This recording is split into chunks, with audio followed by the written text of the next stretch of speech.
السلام علیکم دوستو۔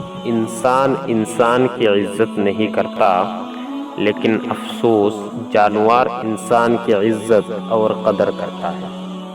اخبار کی جھوٹی خبریں انسان خرید کر پڑھتا ہے، جبکہ قرآن کا سچ مفت میں بھی نہیں پڑھا جاتا۔ زندگی میں ایک بات ہمیشہ یاد رکھے، مکھن لگانے والوں کے ہاتھوں میں ہمیشہ چاقو ہوتا ہے۔